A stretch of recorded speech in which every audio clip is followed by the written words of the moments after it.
Bonsoir à tous et bienvenue sur Calédonia. C'est une édition spéciale consacrée à l'actualité politique du pays que nous allons vous proposer ce soir, précisément sur le référendum de 2018.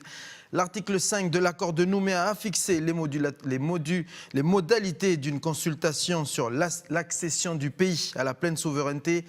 18 ans après, on arrive au bout. La date butoir de novembre, c'est novembre 2018. Alors, que se profile cette nouvelle date clé pour l'avenir? Que se profile derrière cette nouvelle date clé pour l'avenir institutionnel du pays? Nous avons voulu connaître où en est la population calédonienne sur la question de l'indépendance. Alors jusqu'ici, personne n'a osé le faire, c'est-à-dire poser la question, c'est-à-dire la même que celle qui pourrait être soumise aux électeurs calédoniens lors du référendum. Nous l'avons fait sous forme de sondage avec une institut indépendante, c'est l'Institut ISCOP, donc qui a réalisé ce sondage. Sa directrice est avec nous, Chantal Hilléré. Bonsoir Chantal. Bonsoir. Avant de retrouver et de présenter nos invités, un petit mot sur la réalisation de ce sondage.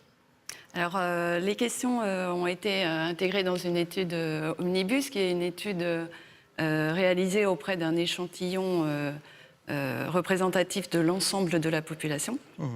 Et par interview téléphonique. Et donc cette étude a été menée fin mars, début avril dernier. Deux questions ont été soumises aux Calédoniens et on va dévoiler les résultats ce soir. Avant de connaître ces résultats, présentation des personnes qui sont avec moi sur le plateau. Donc 3 personnalités du pays, 3 personnalités politiques du pays. Tout d'abord Gaël Yano, le président de l'Union pour la Calédonie dans la France. Philippe Michel, secrétaire général de Calédonie Ensemble. Et enfin, Victor Tutugoro, le président de l'Union progressiste en Mélanésie. Messieurs, bonsoir. Bonsoir. Bonsoir. Merci d'avoir accepté cette invitation et merci d'être avec nous. Alors, l'idée ce soir n'est pas de faire un référendum avant le référendum, mais à la veille de la consultation. Nous avions voulu, à Calédonia, avoir une photo de l'opinion de la population calédonienne. C'est en tout cas pour nous une manière de participer à cette réflexion. Je vous propose sans plus tarder de découvrir les 2 questions qui ont été soumises par l'Institut ISCOP aux Calédoniens qui ont été téléphonés, qui ont été contactés par téléphone. Voici la première question. Êtes-vous inscrit sur la liste électorale spéciale pour le référendum?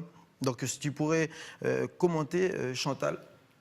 Alors oui, donc cette première question a été posée à 904 personnes exactement, donc représentatives de la population calédonienne.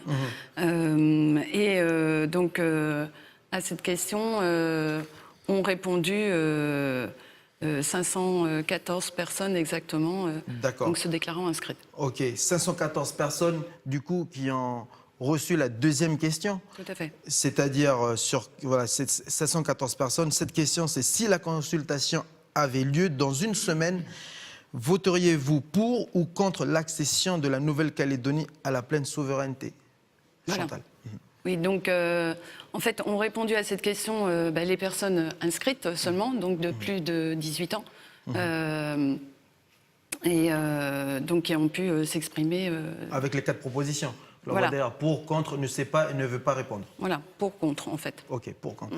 Il y a un mot, Chantal, qui est revenu lors de ce sondage, le mot souveraineté qui reste encore incompréhensible auprès des Calédoniens interrogés. Alors pour certains, oui, c'était un peu difficile de comprendre les termes accession de la Nouvelle-Calédonie à la pleine souveraineté. Et effectivement, on a dû être obligé parfois de demander, en fait, d'expliquer l'accession, enfin l'indépendance ou non. Alors du coup, messieurs, je vais pouvoir vous donner enfin la parole. Le mot pleine souveraineté, est-ce que c'est la bonne formule? Enfin, en tout cas, est-ce que ce sera la formule qui sera utilisée lors de la consultation l'année prochaine? Gaël Yano. Ce qu'il faut savoir, c'est que cette question, elle découle de l'accord de Nouméa qui a été signé le 5 mai 1998. Et cet accord, comme chacun le sait, a été constitutionnalisé. Dans cet accord de Nouméa, conclu donc entre les indépendantistes, les loyalistes et avec également un troisième partenaire qui est l'État, dans cet accord, à aucun moment il n'est fait référence au mot d'indépendance. À aucun moment.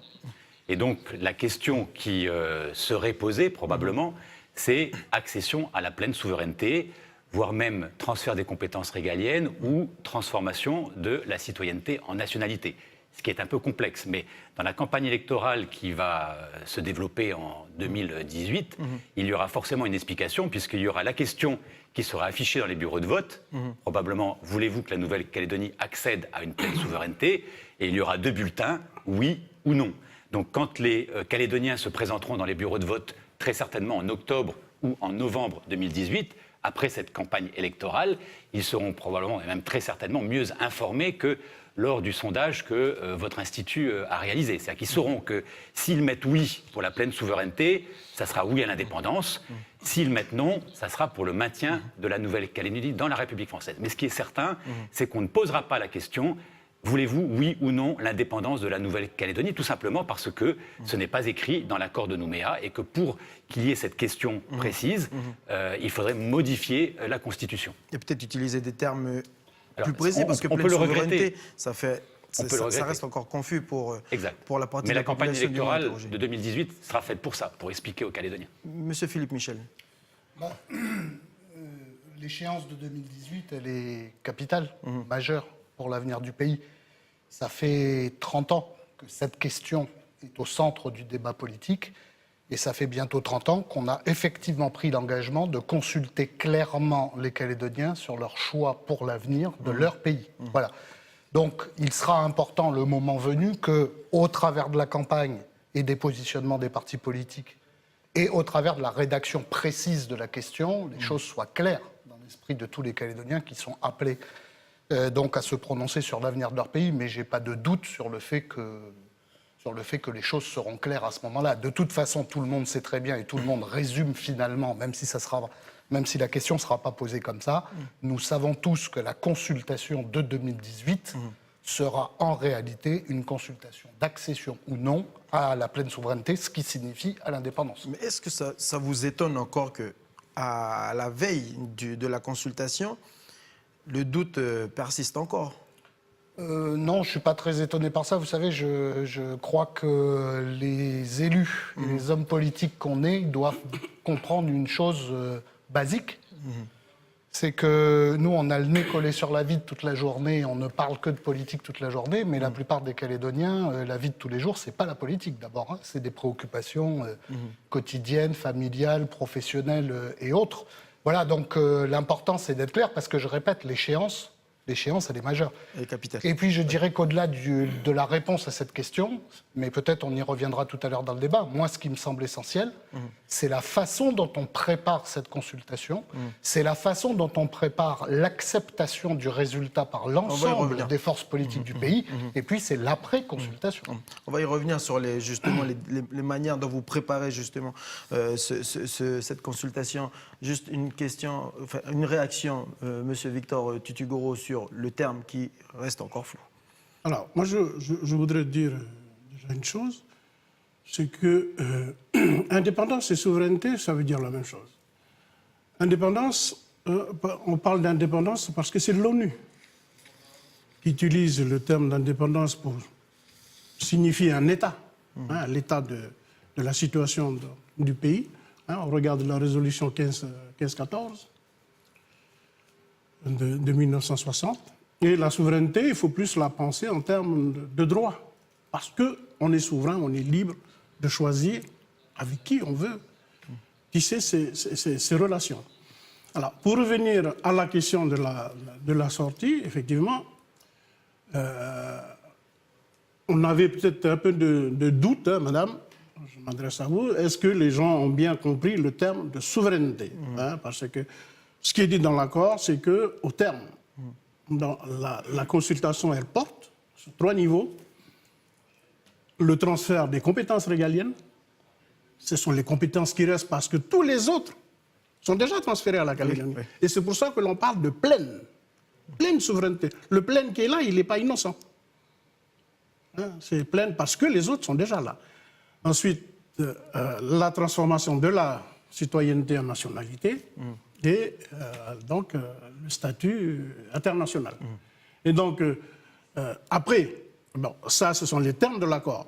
Et nous, moi, je fais partie de ceux qui militent pour que on puisse trouver un accord entre nous, en partenariat avec la France, avant et qui fera l'objet donc du package, parce qu'on pense enfin nous militons pour que la question qui soit posée en 2018 porte sur un accord qui aurait été trouvé entre les partenaires locaux. Voilà. Pour que la question elle ne soit pas brutale. Alors, faut qu'on avance. Je pense que les téléspectateurs ont envie de découvrir, et vous aussi, les chiffres de ce sondage. Mais d'abord, Chantal Hillary, ce sondage a été validé par la commission des sondages. Oui, tout à fait. C'est une obligation hein, de soumettre une déclaration préalable à la commission des sondages, qui est une commission qui est chargée d'étudier l'objectivité et la qualité du sondage qui sera publié.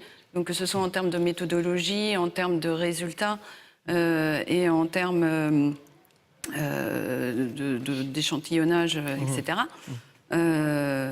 Et donc nous avons soumis tous ces éléments qui ont été validés préalablement à la diffusion. Voici la question. Si la consultation avait lieu dans une semaine, voteriez-vous pour ou contre l'accession de la Nouvelle-Calédonie à la pleine souveraineté? Voici le résultat du tout premier sondage qui a été effectué, qui a été commandé par un média ici en Nouvelle-Calédonie. 4 propositions pour, contre. Voici le résultat. Voici le camembert, messieurs. 54,2% sont contre. 24,4% sont pour, 21,4% sont indécis. Il faut savoir qu'il y a une marge d'erreur, Chantal. Oui, comme pour tous les sondages, il y a une marge d'erreur qui permet de mesurer l'incertitude attachée à chaque résultat. Et donc, du coup, les résultats s'expriment plutôt à l'intérieur d'un intervalle de confiance que l'on va voir ici. Des réactions, messieurs? Réactions. Moi, je pense que ce sondage n'est pas surprenant sur le fait que la majorité des Calédoniens se positionneront pour un maintien dans la République française. Vous indiquez 54%.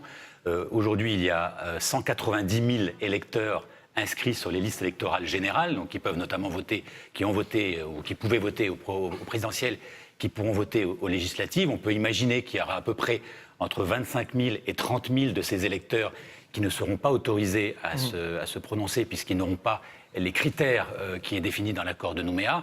Donc il y aura environ entre 160 et 165 000 électeurs calédoniens qui pourront l'année prochaine dire oui ou non à l'indépendance ou oui ou non au maintien dans la République française. Si on regarde les élections provinciales qui ont un corps électoral pas exactement identique à celui de 2018, mais qui ressemble beaucoup quand même à celui de 2018, eh bien on voit que pour les élections de 99, de 2004, de 2009, de 2014, si l'on additionne les voix qui se sont portées sur des listes indépendantistes et sur des listes loyalistes, on arrive avec une stabilité qui est tout à fait stupéfiante de 60%, 40%. Mais ensuite, je suis convaincu que dans la campagne électorale, et j'espère qu'on y reviendra, il y aura une explication qui permettra d'aller au-delà de ces 60%. Et moi, je plaide pour qu'on ait un 65 ou un 70% en faveur de la République française pour que les choses soient encore plus claires. Donc ce résultat ne vous étonne pas? Gaël Lyono, une réaction? Monsieur Philippe Michel? Non, pas de surprise non plus. Pour résumer, ça fait 30 ans qu'à l'occasion de chaque élection municipale, provinciale ou autre, on peut mesurer le poids, si j'ose dire, de chaque camp au travers de la consolidation des chiffres des différents candidats ou des différentes listes. Et effectivement, je confirme que le rapport constant qu'on obtient à quelques pourcents près, c'est effectivement un rapport de 60-40 en faveur des candidats ou des listes non indépendantistes. Bon, donc, peu ou prou, c'est effectivement cette tendance-là qu'on retrouve au travers du sondage, avec toutes les réserves d'usage, parce que 18 mois avant, sans campagne, sur une question qui n'est pas nécessairement bien comprise, il faut prendre tout ça avec beaucoup de prudence, mais ça indique une tendance lourde. Et en l'occurrence, ça confirme ce qu'on constate depuis 30 ans à chaque élection. Mais ce qui est intéressant aussi dans ce camembert, c'est que dans ces résultats, c'est qu'on a quand même une part d'électeurs indécis qui est de 21,4%, qui pourrait peut-être remonter pour ceux, pour les indépendantistes, et là, ça pourrait changer la donne. Une petite réaction, Pour les peut-être. loyalistes. Ou pour les loyalistes, mais une petite réaction. Victor Tutugoro, peut-être c'est le lecteur Alors, que je que vous pouvez vais rejoindre aller mes chercher. deux collègues. Je rejoins mes deux collègues. C'est des résultats qui ne nous étonnent pas. D'une part, parce que nous, les Kanaks, on n'est pas majoritaires dans le pays. Ça, on le sait depuis. Et a fortiori, nous, les indépendantistes, je crois que le combat pour l'indépendance, c'est quelque chose qui se fait au jour le jour. Donc, on vient de loin. On est à 40% aujourd'hui. On espère faire mieux demain. Alors, voilà, première raison. Deuxième raison, je crois que c'est le contexte dans lequel ce sondage a été fait. Je crois que c'est du 24 mars au 4 avril. Il faut se rappeler, c'est au moment où on sort des événements de Saint-Louis, de tout ce qui s'est passé à Saint-Louis, à toutes les agressions qu'il y a eu autour des personnes âgées, etc., etc. Donc, ce n'est pas aussi pour rassurer. Et puis l'autre chose, c'est qu'on n'a pas véritablement commencé encore la campagne d'explication du projet que l'on porte. On y vient. Et donc, oui, moi j'aurais tendance à dire qu'on a de la marge. Et donc, du coup, ce résultat va vous inciter à le faire Tout à fait. pour avoir une date, une période. On a commencé. Alors, on le profite à l'occasion de ces élections législatives. On va revoir le résultat de ce sondage. 54,2% sont contre, 24,4% sont pour, 21,4% sont indécis. On va voir aussi la marge d'erreur. Chantal Hillary. Oui, donc sur la marge d'erreur est liée à la taille de l'échantillon et au pourcentage observé sur la question. Et donc là, elle est de 6%. Donc, ce qui explique qu'en réalité, les 54% contre doivent être entendus plutôt comme une fourchette comprise entre 47,9% et 60%. Et de même pour les autres pourcentages, en fait, dans la réalité, on peut dire que les pourcentages sont compris dans cette fourchette. D'accord. Là, plutôt.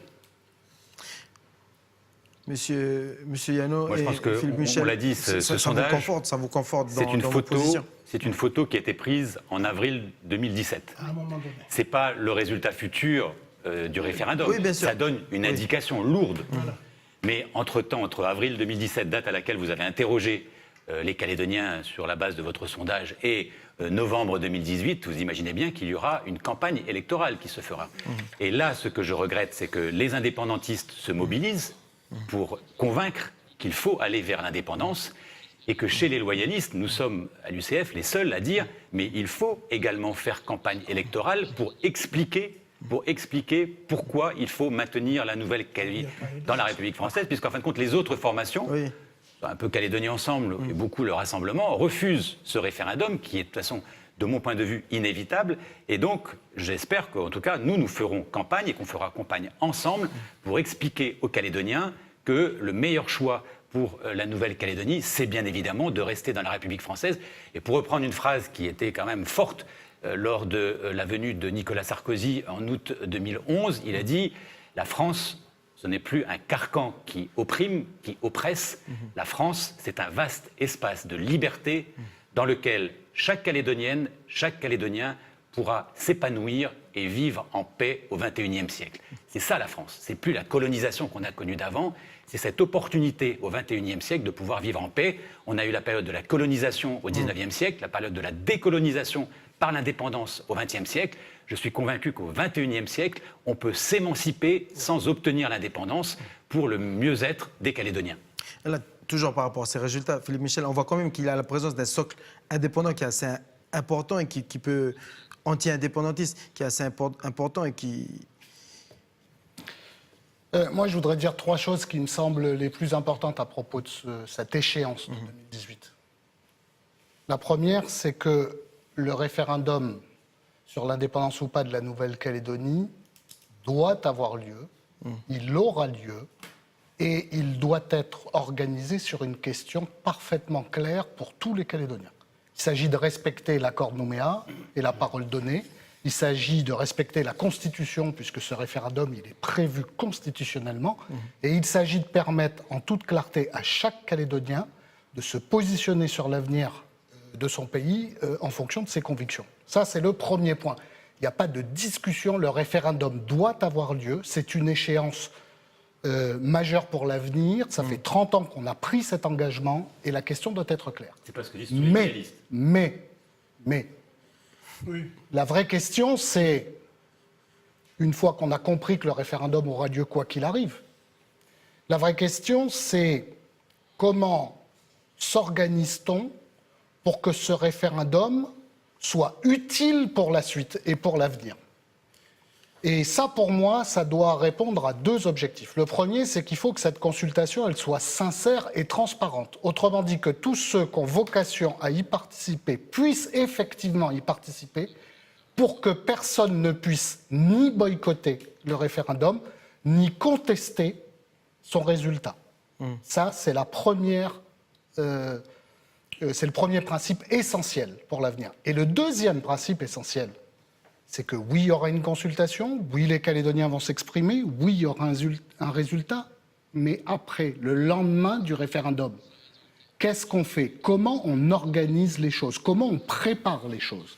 Autrement dit, comment on fait ensemble que non seulement le résultat du référendum soit accepté par tout le monde, et comment on fait ensuite pour que l'après-référendum soit préparé dès maintenant, que chaque Calédonien sache ce qui va se passer après le référendum, comment le pays sera gouverné, quelle que soit la réponse au référendum. Parce que la Calédonie, il y aura un jour d'après. Il y aura un jour d'après. Et vous qui souleviez tout à l'heure les questionnements des sondés, ne serait-ce que par rapport à la question souveraineté, indépendance, etc., eh ben, on mesure bien au travers de ce questionnement que le vrai enjeu, c'est de comprendre ce qui va se passer après et de préparer la suite. Voilà, c'est la raison pour laquelle nous, on milite On va y revenir. pour que je toutes posais ces la questions-là question. soient déblayées. Voilà. Il ne s'agit pas simplement d'opposer Voilà. des Calédoniens indépendantistes à des Calédoniens non indépendantistes, et puis le reste, on s'en lave les mains. Je vais vous poser une question justement sur la méthode que vous allez employer pour arriver à 2018. Comment vous préparez cette échéance avec les non-indépendantistes et les indépendantistes? Mais d'abord, je vais bien reformuler ma question. Avec les résultats, on voit que le socle anti-indépendantiste est puissant. Est-ce qu'il est plus puissant que vous-même, vous ne l'imaginiez, qui du coup différencie votre manière de procéder pour 2018, de préparer 2018? Vous, Calédonie Ensemble, vous plaidez pour un dialogue avant 2018 avec les indépendantistes, alors qu'une autre partie des Républicains prône pour on se dirige au référendum, on se donne rendez-vous et le résultat parlera de lui-même. Corrigez-moi, en tout cas, c'est ça. Ouais. Allez, Je vous répète, moi, nous l'avons dit tous les trois d'ailleurs tout à l'heure, les résultats et les tendances qu'on observe dans ce sondage, elles sont conformes aux résultats électoraux et à la pesée politique qu'on effectue à chaque élection depuis 30 ans.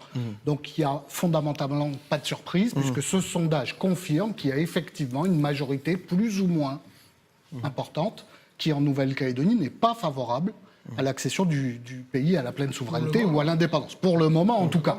Et d'ailleurs, ça s'explique par le fait que depuis 30 ans, on gère le pays ensemble, on progresse ensemble, on partage la gestion des affaires du pays ensemble, on a transféré des compétences de l'État à la Nouvelle-Calédonie.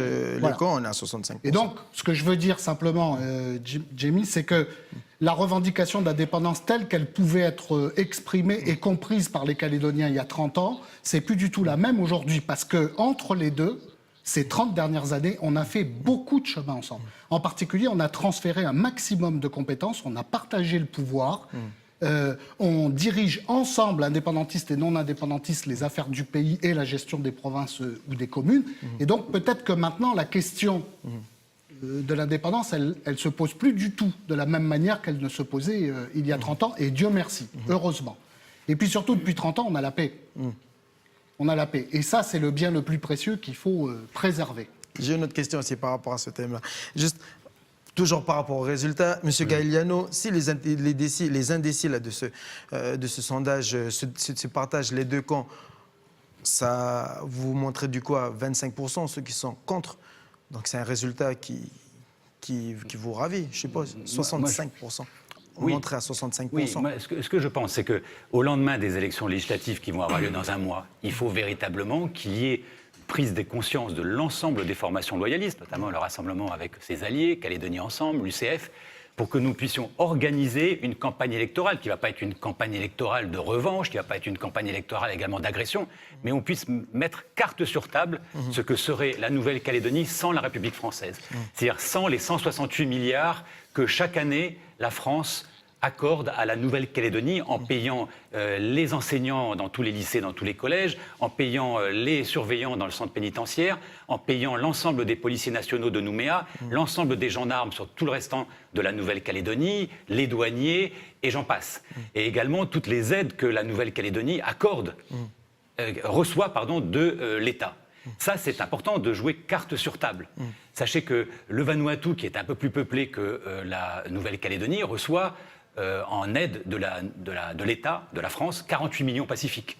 Nous, avec 280 000 habitants, population à peu près équivalente, 168 milliards. Pourquoi il y a cette différence? D'un côté, environ 300 000 Vanuatu, 48 millions, et nous, 168 milliards. Tout simplement parce que les uns sont étrangers, les autres sont français. Donc c'est ça qu'il faut expliquer à la population également. Et il faut expliquer aussi qu'il y a un contre-pouvoir. Il faut qu'il y ait un arbitre. On a bien été content de trouver la France, notamment quand, sur l'île de Marais, en août 2011, il y a eu des conflits forts entre Guama, Pénélo, La Roche. Il fallait également un arbitre parce que nous sommes une mosaïque de communautés et qu'il y aura toujours une tentation pour une communauté de prendre le dessus sur l'autre. Et il faut donc qu'il y ait cet arbitre neutre qui permette de réguler les relations entre communautés. Donc je souhaite qu'ensemble, nous puissions, nous loyalistes, faire cette campagne électorale. Et je souhaite donc qu'il y ait ce regroupement des loyalistes. Aujourd'hui, Calédonie Ensemble gère la Nouvelle-Calédonie avec M. Tutugoro, puisqu'ils ont, depuis le gouvernement germain, fait adopter la plupart des lois de pays avec une alliance avec l'UC de Daniel Goa et avec le Palika de Paul Néautine contre les autres loyalistes, alors que c'est ce qu'ils reprochaient. C'est ce qu'ils reprochaient au rassemblement de gérer le Congrès. Ils avaient reproché de gérer le Congrès et le gouvernement. Ils avaient reproché au rassemblement d'avoir constitué une majorité avec l'UC de Roquamitan. Eh bien, quelques années après, depuis 2015, ils font exactement la même chose avec des alliés qui ne sont pas tout à fait les mêmes, contre les autres loyalistes. Il faut qu'on arrête et que Calédonie Ensemble, notamment, revienne à la raison et revienne dans le camp des loyalistes pour pouvoir préparer cette campagne électorale qui sera forcément sereine, paisible, mais qui sera également franche et directe. Victor Tudugoro, est-ce qu'il y a une alliance, du coup, je vais y arriver, entre Calédonie Ensemble et les indépendantistes? Votre réaction? Je ne crois pas qu'il y ait d'alliance. On ne peut pas dire les choses comme ça. Non, pas tout à fait. Mais un peu comme ça, quand même. Il y a une convergence dans des politiques que l'on met en œuvre. Ça, on peut le dire. Je vois, par exemple, avec Philippe Michel, on se retrouve, par exemple, sur un certain nombre de dossiers agricoles où on avance parce qu'on partage la même analyse. Mais non. Nous, peut-être qu'il y a convergence, mais peut-être que Gaël aussi, s'il arrête de nous renvoyer dans nos 22 mètres, et s'il prête une oreille plus attentive, peut-être qu'on...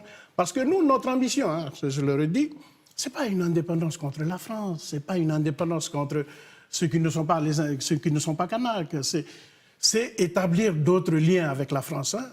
Nous, on fait partie, on sort du régime de l'indigénat en 1956. 1956, il y a eu... Depuis, on est sous des statuts transitoires. L'ensemble du colonialisme, de l'empire colonial français, donc il a explosé. Les gens d'Asie, ils sont partis, ils ont pris leur indépendance, c'est de l'Afrique. Mais nous, on est toujours transitoire. Nous, on est transitoire jusqu'à quand? On prépare. Depuis, on prépare notre accession à la pleine souveraineté.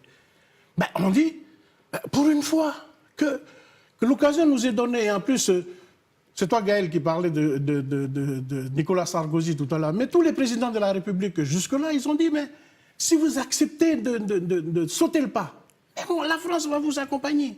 Et donc, faisons ensemble, nous, c'est un peu ce qu'on dit aux Calédoniens, faisons ensemble, prenons cette chance-là de faire ensemble, de préparer ensemble l'avenir pour qu'on saute le pas, pour qu'on puisse nous-mêmes, nous tous, nous les Calédoniens, puissions gérer notre pays. C'est ça l'ambition. Je vous propose, messieurs, que l'on revienne sur les résultats de nos sondages. Je voudrais quand même réagir. Parce que, quand j'entends Gaël m'expliquer que me donner des leçons de France ou de regroupement des partis non indépendantistes, voilà, bon, très gentiment, hein, je veux... Et vous demandez de revenir à la raison. Ouais, je vais te dire, Gaël, tu peux toujours nous faire la leçon là-dessus, mais bon, c'est pas Calédonie Ensemble hein, qui a levé le drapeau du FLKS sur la mairie de Nouméa ou qui a fait élire Rocco Habitant à la présidence du Congrès. Hein. Moi non plus, j'ai quitté le rassemblement pour ça. Hein. Ouais. Enfin bon, voilà, donc je te le dis. J'ai quitté le Donc... rassemblement pour ça, moi. Non, mais après, je pense que si le sujet, c'est de préparer l'avenir, donc on arrête 2 minutes avec ce genre de polémique stérile. C'est pas une polémique stérile, c'est un constat. Ouais, d'accord, mais enfin, je répète. Il faut qu'on travaille ensemble. D'accord. Et au Congrès, notamment. D'accord, mais donc... Mais c'est pas le cas. Mais donc, ne nous accuse pas de ce que tu as fait hier en levant le drapeau du FNK sur la mairie de Nouméa. Je n'accuse rien. Ou en élisant Rocco Habitant à la présidence du Congrès. Moi, j'ai rien élu, donc j'étais pas au Congrès. Le sujet, c'est pas celui-là. Le sujet, c'est la question de l'échéance de novembre 2018 et surtout de l'après-référendum. Oui, je répète, il y aura une consultation en novembre 2018 et les Calédoniens se prononceront. Donc, on a deux impératifs. Le premier, c'est de faire en sorte que cette consultation, elle se déroule bien, que tout le monde y participe et que personne ne conteste son résultat. Que personne n'utilise cette consultation pour créer du désordre, des troubles, des événements en Nouvelle-Calédonie. Ça, c'est la première chose à laquelle on doit tous réfléchir. Parce que c'est pas gagné d'avance. Parce que j'entends dans chaque camp des gens qui menacent d'organiser ça. Hein, j'entends dans un camp, dans la bouche de Louis Cotra-Uregei et quelques autres, des gens qui commencent d'ores et déjà à nous parler de boycott du référendum en exigeant que tous les Kanaks soient inscrits d'office sur la liste référendaire pour pouvoir y participer, mais que les Kanaks et pas les autres, ce qui n'est pas acceptable. Et j'entends de l'autre, dans l'autre camp en face, chez les non-indépendantistes, des gens qui nous disent on arrête de discuter, on va au référendum pour le gagner, on montre aux indépendantistes qu'on est les plus forts et après on consent à discuter. Moi je dis si on s'y prend comme ça, on prend le risque de ramener du désordre dans le pays. Et on prend le risque de refermer la parenthèse de 30 ans durant lesquels, grâce à des accords politiques intelligents entre indépendantistes et non-indépendantistes, grâce au dialogue entre les uns et les autres, grâce à la gestion partagée des institutions, eh bien, on a pu engager ces 30 dernières années la Nouvelle-Calédonie sur la voie de la paix civile et du développement économique. Et c'est ça que les Calédoniens attendent de nous pour l'après-accord de Nouméa. Et pour pouvoir faire ça, il faut nécessairement poursuivre les discussions que nous avons les uns avec les autres pour l'après-accord de Nouméa. On a bien compris, Philippe Michel. Là, Calédonie Ensemble prône le dialogue avant l'échéance 2018. Mais tout le monde est d'accord Je pour le propose dialogue. que l'on passe. Tout le monde est d'accord pour le dialogue. On continue Ce que le nous débat, ne voulons on rentre pas, dans la deuxième c'est un politique. accord conclu dans le dos des Calédoniens avant 2018 et qui s'imposera aux Calédoniens après. Le dialogue, il est constant, il est nécessaire même. Tout à l'heure, vous avez parlé d'anti-indépendantistes. Je vous dis, on n'est pas anti-indépendantistes, comme les indépendantistes ne sont pas anti-loyalistes. Moi, je suis fondamentalement pour la République française. D'autres sont fondamentalement pour l'indépendance. Mais nous avons tous la volonté de vivre ensemble. Ce que nous souhaitons, c'est mettre carte sur table ce que serait l'indépendance, carte sur table ce qu'est le maintien de la République française, mais avec cette volonté, bien évidemment, de vivre ensemble. Personne, en tout cas moi je ne me sens pas concerné, je n'ai jamais dit qu'au terme du référendum, si nous venions à gagner, comme c'est quand même très probable, c'est simplement on imposerait à ceux qui ont perdu un statut qui ne serait pas discuté avec eux. Enfin, en tout cas moi je ne me sens pas concerné vers ça. Il faut justement, le dialogue, la parole et la discussion. Ce sondage le confirme, Victor, et je dirais non indépendantiste. Je voulais simplement rajouter un point. Au sortir du référendum de 2018, les choses ne s'arrêtent pas. Si le non l'importe, qu'est-ce que dit l'accord de Nouméa? Un tiers d'élus peuvent redemander un deuxième. Et le deuxième est organisé, probablement en 2020. En 2020. Et si, en 2020, le non l'emportait encore, le tiers peut redemander encore un troisième. Le troisième serait organisé par rapport à peu près en 2022, à peu près. Et si encore le non était sorti, à ce moment-là, on en discuterait. Mais pendant tout ce temps-là, parce que j'entends ici et là, il n'y a pas de changement. Le corps électoral, il est ce qu'il est. Le pays, il est ce qu'il est. C'est tel qu'on l'a construit jusqu'à aujourd'hui. Rien ne change. Alors, est-ce que pour le premier référendum, les résultats de ce sondage vous laisse Alors, vous remplir. moi, je disais tout à l'heure, oui, le résultat ne nous étonne pas. Mais on se donne les moyens derrière pour... je disais tout à l'heure qu'on n'a pas encore assez expliqué notre projet politique. Que vous avez pas commencé Le à projet, il est assis sur ce qu'on vit déjà aujourd'hui, ce qu'on construit depuis 30 ans maintenant. Le projet, il n'est pas autre chose que celui-là. Mais comment on organise et comment on veut organiser les régaliens demain, c'est ça qu'on va aller expliquer à la population. Là, c'est pas non seulement au Kanak, parce que c'est pas le Kanak. Il faut s'assurer déjà qu'ils nous soutiennent. Mais il faut aller voir ceux qui ne sont pas indépendantistes. Il faut aller leur expliquer pour lever les peurs, parce que on le voit encore à l'élection des élections présidentielles. Nous, ce qu'on en retire un peu, c'est qu'il y a un vote refuge derrière le vote Le Pen. Parce qu'on ne sait pas trop ce qui sera demain. On ne sait pas. On n'a pas assez expliqué encore. Et donc, voilà, on va prendre notre bâton de pédale. On a déjà commencé, on va continuer, on va poursuivre. Je veux rebondir sur ce que vous venez de dire par rapport à, d'abord, votre travail d'aller convaincre d'abord les Kanaks, expliquer un peu ce qui se passe. On va voir les résultats détaillés d'abord par province. Et le contre l'emporte sur le pour en province sud et effet inverse en province des îles et en province nord. Donc c'est le pour qui l'emporte. Voilà, avec 63% en province sud et 18% pour l'indépendance en province sud, 42% en province nord pour l'indépendance. 34% sont contre l'indépendance et en province des îles Loyauté, 44% sont pour, 19% sont contre. Vous voyez, les couleurs en gris, ce sont les personnes qui sont indécises. Donc 19% en province sud, 24% en province nord et 38% en province des îles Loyauté. Alors, Philippe Michel a indiqué, je crois que c'est Philippe qui a dit tout à l'heure, qu'il y a un certain nombre de gens qui disent déjà qu'ils ne vont pas aller voter. Cela, il faut qu'on aille... Sur les indépendantistes. Il faut qu'on aille les convaincre d'aller voter. Et donc, voilà, c'est le travail qui nous est donné, qui est devant nous. L'autre travail, c'est quand on regarde le taux d'abstention.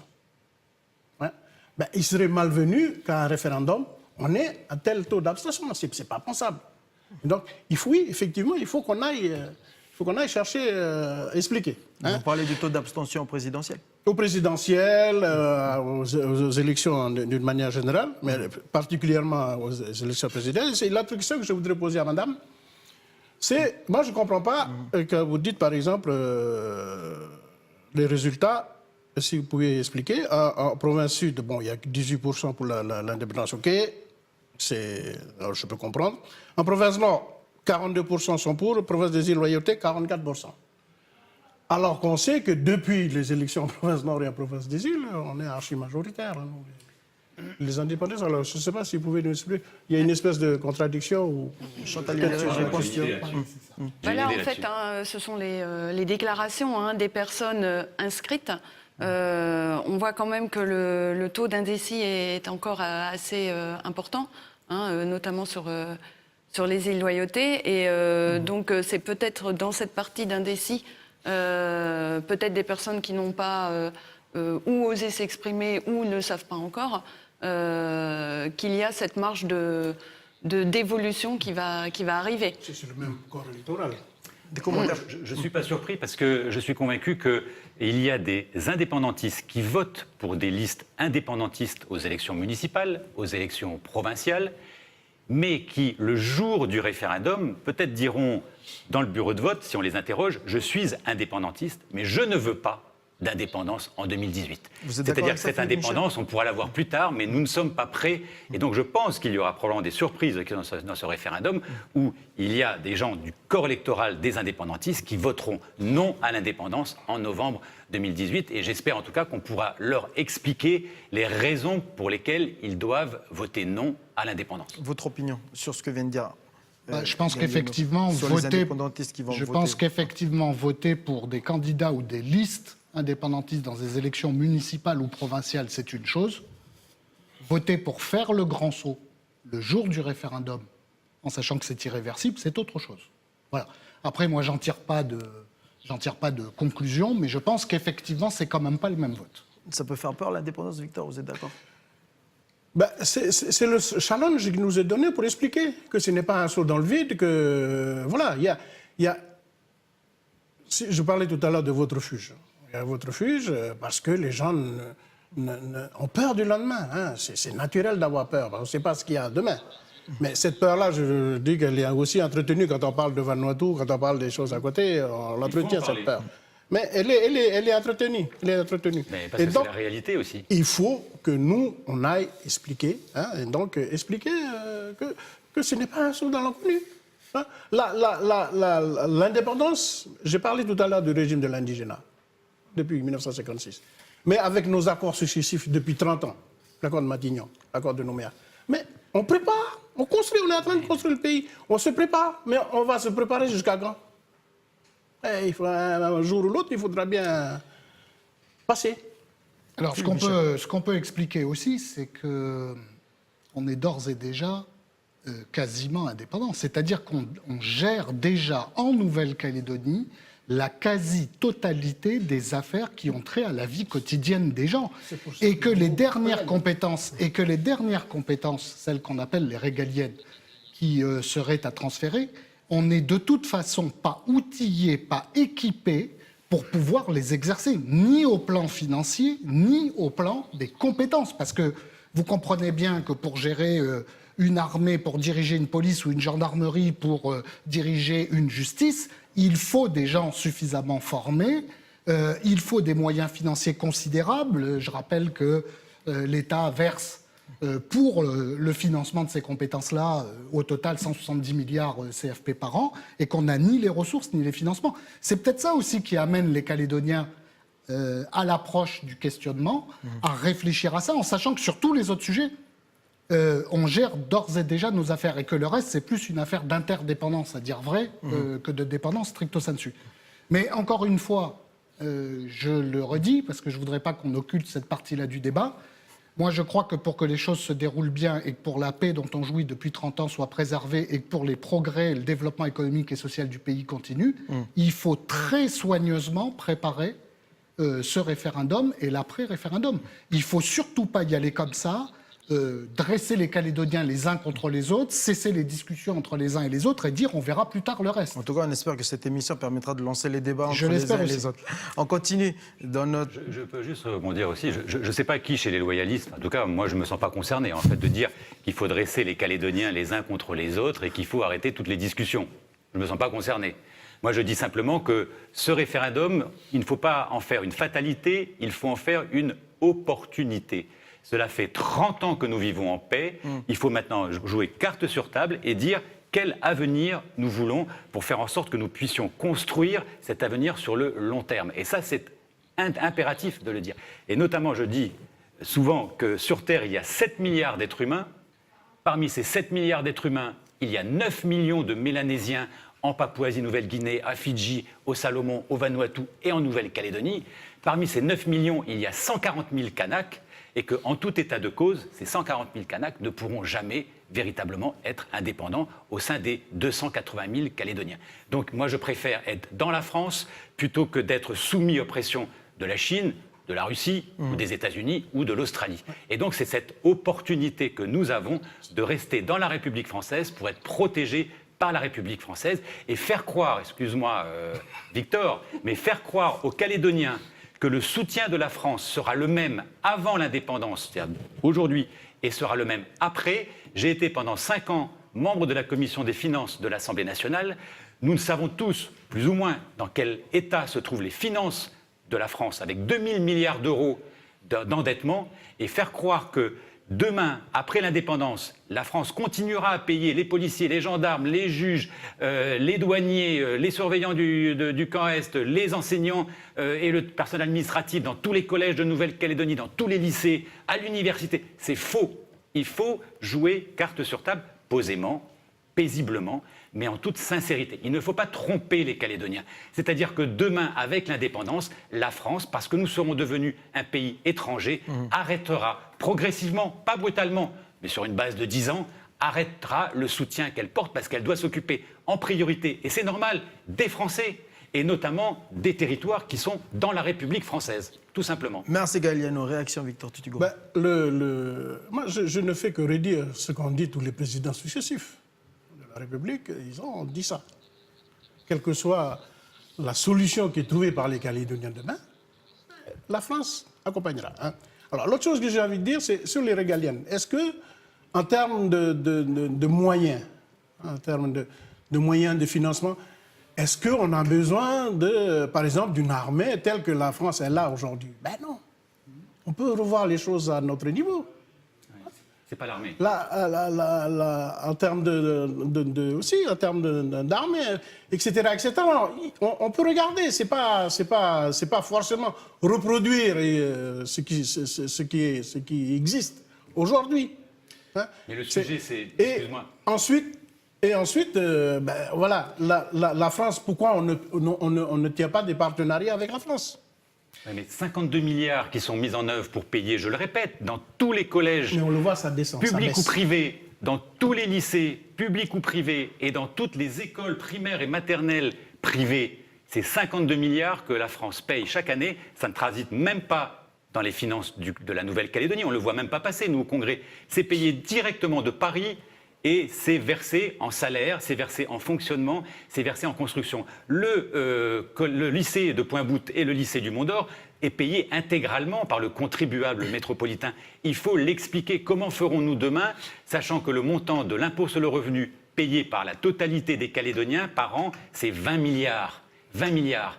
Et on compare avec 168 milliards. Donc on voit bien, concrètement, que nous ne pouvons pas assurer un service public moderne, un service public du 21e siècle, nous, Calédoniens, et que la France nous permet cela. Faire croire que ça continuera, je le répète, c'est ne pas dire la vérité aux Calédoniens. On l'a compris, Galliano. Une réaction rapide, monsieur Philippe Michel, avant de revenir sur notre sondage, parce qu'on a encore des zones encore à détailler. Oui, rapidement.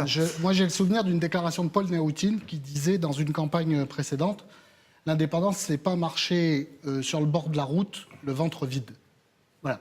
Et donc, j'attire l'attention des uns et des autres sur cette tentation-là. Hein. Je ne dis pas que c'est ton cas, Victor, mais j'entends chez certains responsables indépendantistes, notamment assez souvent du côté de l'Union calédonienne, on peut transférer les compétences régaliennes parce qu'on peut faire une école à nous, une santé à nous, une justice à nous, etc., etc. Moi, j'engage chacun à bien réfléchir à ça, et en tout cas, ce n'est pas la position de Calédonie Ensemble. Hein. Transférer les compétences régaliennes et baisser la qualité des prestations qui sont rendues par la justice, par l'armée, par l'enseignement, par la santé, etc., grâce aux moyens financiers dont nous bénéficions de la métropole, ce ne serait franchement pas un service à rendre au pays, aux populations et aux Calédoniens. Voilà. Et la tentation de l'ethnicisation, de l'exercice de nos compétences pour baisser d'un cran ou de 2 ou de 3, moi, je pense que les Calédoniens, ils sont attachés à la qualité des prestations auxquelles ils ont droit en matière de justice, de santé, d'enseignement ou autre, et je pense qu'il faut les conserver. Et je crois qu'il est possible, au travers des discussions entre les uns et les autres, de trouver un compromis entre le maintien de la Nouvelle-Calédonie dans la France et une très très large autonomie de gestion sur la gestion de nos affaires. On continue avec les résultats du sondage, si ça ne vous dérange pas, avec les résultats détaillés par zone, notamment par province. Vous verrez qu'en province sud, ça reste relativement équilibré. C'est plutôt sur, avec 63%, un peu dans le Grand Nouméa et dans le sud rural. Province nord, regardez ce chiffre, notamment je vais interpeller Victor Tutugoro en nord-est, sur la nord-est,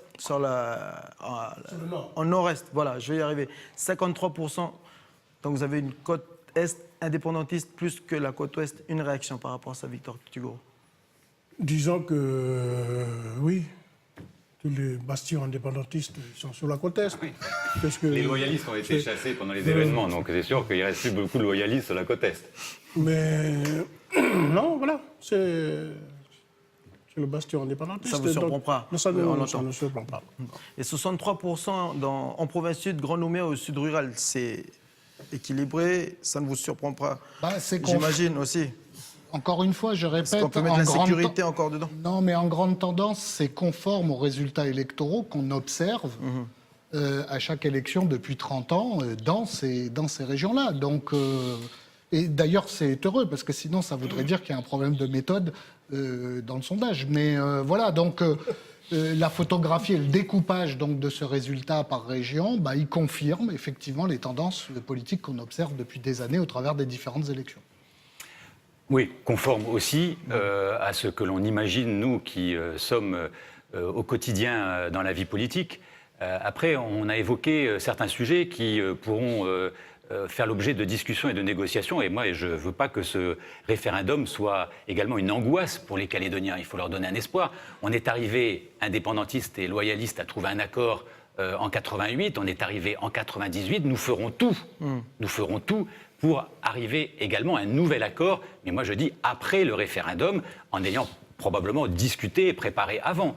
Mais ces négociations doivent avoir pour socle le résultat du référendum de 2018. C'est la raison pour laquelle je souhaite que le plus grand nombre de Calédoniens répondent oui à la France ou non à l'indépendance. Ça ne veut pas dire qu'on balayera d'un revers de la main ceux qui ont choisi l'indépendance, puisqu'il faut continuer à vivre ensemble. Donc c'est important qu'on continue à discuter, qu'on continue à négocier.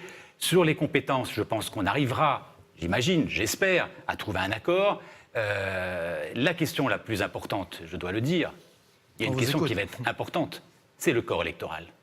C'est-à-dire qui pourra être citoyen et qui pourra ne pas être citoyen demain. Et c'est là où il y aura très certainement une discussion la plus forte et la plus difficile entre indépendantistes et non-indépendantistes. Et moi, je suis bien évidemment un ardent défenseur du dégel du corps électoral pour faire un corps électoral glissant, qu'on puisse accorder également l'autorisation de voter aux provinciales et la citoyenneté aux citoyens, aux conjoints des citoyens calédoniens, ce qui n'est pas le cas aujourd'hui, et également aux concubins pacsés de ces citoyens, et que tous les natifs de Nouvelle-Calédonie puissent accéder sans condition de durée de résidence à cette citoyenneté et à ce droit de vote au provincial. Ça, c'est une volonté que nous défendrons pour garder une société ouverte, pour construire ce vivre ensemble, alors qu'aujourd'hui, elle exclut définitivement dans l'accord de Nouméa 25 000 personnes qui sont considérées comme des sous-catégories de Calédoniens par l'accord de Nouméa. Ça, c'est inacceptable et ça ne peut pas durer au-delà de 2018. Et c'est là, avec les indépendantistes, que les discussions seront les plus probablement tendues. Mais nous veillerons à défendre nos positions. Revenons sur notre sondage. Regardez, Gaëliano, je vais m'adresser à vous. Ces résultats en tribu et hors tribu. Moi, j'aimerais vous demander comment est-ce que vous allez procéder pour convaincre les... On va les avoir. Voilà, regardez les résultats. Par tribu et hors tribu, donc 64% hors tribu, là je pense que vous allez me dire que c'est un résultat qui ne vous étonne pas, et en tribu 48% sont pour, 64% sont contre. Oui. Philippe Michel. Oui, mais c'est plus facile pour un électeur indépendantiste de voter contre l'indépendance en ville qu'un jeune indépendantiste qui est en tribu. Je pense que quand on vit en ville, qu'on soit kanak, européen, wallisien, vietnamien, etc., on est au contact d'un certain nombre de réalités. Il y a un certain nombre de choses qu'il faut assumer et qui vous obligent à réfléchir sur la capacité effective du pays à financer les services publics dont vous avez besoin. Et je pense qu'effectivement, quand on a un autre mode de vie traditionnel, on est plus éloigné de ces contraintes-là et qu'on n'a pas le même rapport à ces contraintes-là. Selon vous, le vote, il se fait par tradition, parce que mon père et mon arrière-grand-père et mon clan, ma famille votent ça que moi... Oui, pour une part, bien sûr. Il y a un poids de la tradition, de la famille, etc., qui est important. Mais je vous fais observer que le mouvement d'urbanisation, il gagne toute la Calédonie. Il y a de plus en plus de populations qui vivent dans le Grand Nouméa, qui vivent sur VKP. Et donc, ça induit un changement de mentalité, de perception et de rapport au monde. Voici les résultats maintenant par âge. Un premier constat, les personnes âgées de plus de 60 ans sont anti-indépendantistes. Comment l'expliquer, Victor Tutugoro? Alors, les résultats par âge, donc entre 18 et 29 ans, 26%, contre 51% donc, sont contre. Là, on le voit, les jeunes de 18 et 30 ans. Par contre, pour les vieux de plus de 60 ans, 66% sont contre l'indépendance. Ça, c'est attribué ou... Ce sont les âges. Ouais. Donc les vieux qui en sont... Global. Bon, ben, je crois que les jeunes, ben, ils n'ont pas compris. Hein, ils ne connaissent pas les enjeux, les tenants et les aboutissants. Les plus de 60 ans, là, je crois qu'il y en a beaucoup qui sont à la retraite et qui... Ben, ça fait partie des peurs. Hein. Oui. Ça fait partie des peurs. Comment est organisé demain le système de retraite, etc. etc. Il y a le système de santé. Voilà. Il faut qu'on arrive à convaincre, arrive à expliquer. Hein, même si, je le répète, le système social, le système de santé, etc., on l'a forgé maintenant depuis plus de 30 ans. Il en est arrivé là aujourd'hui. C'est une construction commune depuis 30 ans. Et donc, ceux qui sont entre là, hein, je pense que ce sont les gens qui sont dans la réalité de ça. Moi, je voulais simplement revenir sur la tribu tout à l'heure. Je crois qu'il y a une partie qui est liée aussi à l'accord de Nouméa. Dans le résultat de ce sondage, l'accord de Nouméa, il fait la reconnaissance de l'identité kanak, et comment je vais dire ça, il le positionne vers l'émancipation. Je crois qu'il y a ça aussi qui explique. Hein, c'est porteur. Et donc, ça explique aussi le résultat que l'on connaît. Autre constat, Gaëliano, les 40-60 ans sont plus indépendantistes que les jeunes de 20-30 ans. Comment l'expliquer? Là, je dois avouer que je ne suis pas sûr que, là, vu la taille de l'échantillon, puisqu'il y a 500 personnes, Victor disait qu'ils avaient peur, les jeunes. On doit arriver quand même à des tranches de catégories d'individus qui sont en nombre. Ils ne connaissent pas les enjeux.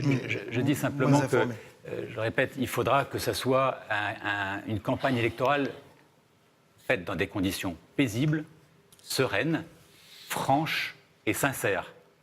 Parce que nous savons qu'au lendemain, nous devrons continuer à vivre ensemble et nous devons continuer à construire cette communauté de destin. Donc c'est ça qui est important. Et je crois que nous avons fait preuve les uns les autres de raison dans la gestion pendant 30 ans des collectivités de la Nouvelle-Calédonie. Donc moi je suis convaincu que lorsqu'on expliquera aux différentes personnes que tout ce que la France nous apporte en termes de protection, en termes de financement, en termes de soutien, en termes de services publics, mais également, je le répète également, cet arbitre qui est indispensable pour une communauté humaine de 280 000 habitants, très divisée sur le plan des origines identitaires, des origines culturelles. Il faut impérativement qu'il y ait, pour maintenir cette paix, un arbitre qui soit un arbitre acteur, et cet arbitre acteur ne peut être que la France. On continue maintenant les détails de ce sondage, cette fois-ci par genre. Donc, chez les hommes, 27% sont pour, 58% sont contre, 22% des femmes sont pour, 51% sont contre. Et une réaction, Philippe Michel, ça vous laisse dubitatif. C'est étonnant parce qu'en général, les femmes sont plus raisonnables que les hommes, tout de même. Comment l'expliquer alors, ce changement? Je ne sais pas. Moi, je dirais que c'est... Que les femmes, que les femmes aient cette attitude-là, ce sont les femmes qui mettent, qui s'occupent de la maison et qui font la marmite, etc., etc. Donc, oui, c'est toujours la peur du lendemain. Enfin, la différence, c'est plus les indécis. Hein. Ce que nous montre ce graphique, c'est qu'il y a plus d'indécision chez les femmes que chez les hommes, bien plus, 27% contre 16%, c'est ça. Sur la question posée. Bon, donc ça semble indiquer que l'électorat féminin est moins fixé sur le sujet que l'électorat masculin. Bon, pas de commentaire particulier à faire. Vous le confirmez, Chantal Hillary? Oui, tout à fait. Hein. Là, les écarts ne sont pas significatifs entre les deux catégories sur le contre ou le pour. C'est surtout, effectivement, les indécis du côté des femmes qui est plus important et qui exprime, oui, soit ce doute, cette incompréhension, ce besoin d'explication peut-être supérieur. Vous savez ce qu'il vous reste à faire, messieurs? Allez, séduire les femmes. Moi, je parle de conquérir l'électorat féminin. Alors, on continue cette fois-ci avec le résultat par catégorie socio-professionnelle. Travailleurs indépendants, donc 26%, 60%. sont contre. Les employés ouvriers, 27%, 49% sont contre. Retraités, je rappelle que la couleur verte, c'est ceux qui sont pour, et c'est la couleur orange, ceux qui sont contre, et les indécis en couleur grise. Retraités, 12%, 70% sont contre. Autres inactifs, 29% sont pour. Contre, ils sont 44%. Un total de 24,4 et 54,2%. C'est un peu ce que l'on disait tout à l'heure par rapport aux tranches d'âge. Oui, bah oui, quand on parle des retraités, forcément, ça se recoupe avec la tranche d'âge de tout à l'heure. C'est ça, les 60 ans et plus. J'imagine. Ouais. J'imagine que pour les inactifs, ça vaut aussi pour les plus jeunes et les plus âgés. Bon, voilà. Je vais rajouter peut-être pour les travailleurs indépendants là. Pour les travailleurs indépendants, je vais revenir au contexte. La période dans laquelle le sondage a été fait, c'est au moment où il me semble qu'il y avait l'incendie de ces locales aussi. Oui. Voilà. Et donc, avec l'incendie de ces locales, il y a eu des impacts sur beaucoup de gens se sont retrouvés un peu au chômage. Voilà, je pense qu'il y a eu cet impact-là aussi auprès des travailleurs indépendants. Hein, c'est la peur du lendemain. Qu'est-ce qui va nous arriver voilà. Sur le choix. Je pense que ça a dû influer aussi sur le. Le but du jeu, ce sera aussi d'enlever la peur aux indépendantistes de rester dans la France. Comment vous allez le faire? Eh bien, faire en sorte, alors, en les persuadant qu'on peut être au XXIe siècle, peut-être pas au XXe siècle, je le reconnais, période de l'indigénat, période où il y avait eu des déplacements de tribus pour laisser la place à des colons. On entend tout cela. Il y a eu, non mais si, enfin, attendez, il y a quand même eu depuis des progrès qui ont été énormes. Je veux Donc, dire des impacts. Il y a eu des ombres, mais il ne faut jamais oublier les lumières également de la colonisation. Et donc aujourd'hui, je suis convaincu au XXIe siècle qu'on peut être fier d'être kanak et fier d'être français en même temps. Donc il faut enlever aussi cette peur aux indépendantistes de dire mais pourquoi on ne ferait pas aussi le choix de rester dans la République française qui reconnaît notre dignité, notre identité kanak pour construire avec tous les autres Calédoniens une Nouvelle-Calédonie exemplaire dans l'océan Pacifique qui soit française mais totalement intégrée dans son environnement régional. C'est un défi à lancer. Ce sera un défi en tout cas qu'on aura et j'espère qu'on sera tous réunis au niveau des loyalistes pour expliquer à la population calédonienne que nous avons cette chance aujourd'hui dans le Pacifique d'être encore rattachés à une grande puissance européenne, ce qui n'est pas le cas des autres régions insulaires. Et on voit bien le niveau de vie de ces populations dans ces pays insulaires. Nous arrivons au terme de cette édition, messieurs. Merci à tous d'avoir accepté l'invitation. Je peux rajouter une dernière chose. Je voudrais rassurer Gaël. Nous, on milite pour des compétences de qualité, qu'il y ait la qualité dans l'exercice. Hein? Je te rassure, c'est ce qu'on fait en province Nord depuis 18 ans aujourd'hui, si ce n'est pas plus. Hein? On fait les choses de qualité et équitable pour tout le monde. Tu l'as dit tout à l'heure, la France, on le voit à travers les contrats de développement, à travers un certain nombre de financements, est en train de... Tu as parlé de 10 ans. Est en train de... Non. Mais jusqu'à quand? C'était pas vrai. Les contrats de développement qui ont été Est-ce qu'on ne peut pas conclus anticiper à tout ça? sont les mêmes. Non.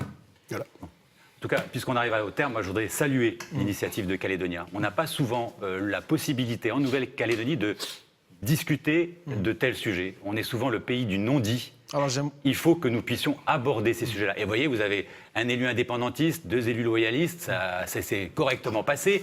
On confronte nos idées, mais nous sommes respectueux les uns envers les autres pour se construire ensemble. C'était le but de proposer Donc, une émission bravo, justement et qui reste honnêtement, pédagogique et qui reste que à l'on fasse Calédonia. du terre à terre pour qu'une grande partie de la population puisse comprendre la politique qui est quand même en ce moment un domaine assez boudé pour une majeure partie de la population. Dernier mot avant de rendre l'antenne. Un mot de conclusion, n'attendons pas le référendum pour continuer les discussions sur ce qu'on a à gérer entre nous. Moi, je suis convaincu qu'avec ou sans référendum, en étant ou pas indépendantiste, on peut se mettre d'accord sur des valeurs communes, on peut se mettre d'accord sur des institutions pour gouverner notre pays, on peut se mettre d'accord sur une politique foncière, on peut se mettre d'accord sur une politique et une stratégie minière, on peut se mettre d'accord sur des questions de sécurité qui menacent la cohésion de la société calédonienne. Et on doit se mettre d'accord, qu'on soit indépendantiste ou pas. C'est ça que les Calédoniens attendent de nous, parce que ces problèmes-là continueront de se poser au lendemain du référendum.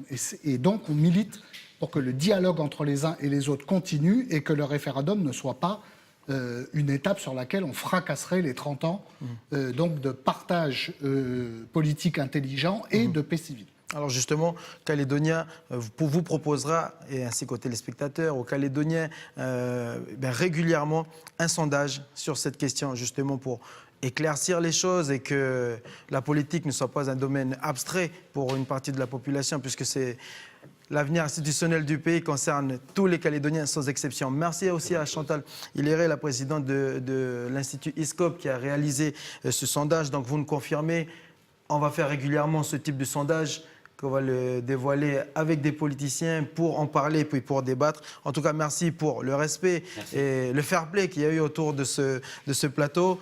La politique, c'est une place que l'on veut donner aussi sur Calédonien. La preuve, sur Calédonien, mais ce mercredi, le grand entretien, je vais y arriver, c'est la nouvelle émission politique de Calédonia. Nous recevons Philippe Gomez. Très bon choix. Encore Nous recevons Philippe Gomez justement pour éclaircir tous ces domaines et tous ces secteurs d'activité qui concernent la Nouvelle-Calédonie et puis qui, comme on vient de le voir ce soir, méritent d'être éclaircis et puis décortiqués et surtout démocratisés pour que l'ensemble de la population puisse comprendre ce qui se passe autour de nous. Merci à tous. Donc à suivre l'émission avec comme invité Philippe Gomez le mercredi dans le grand entretien. La suite de la programmation, ça continue sur Calédonia. Merci à tous de nous avoir suivis pour votre fidélité. Bonne soirée et à la prochaine.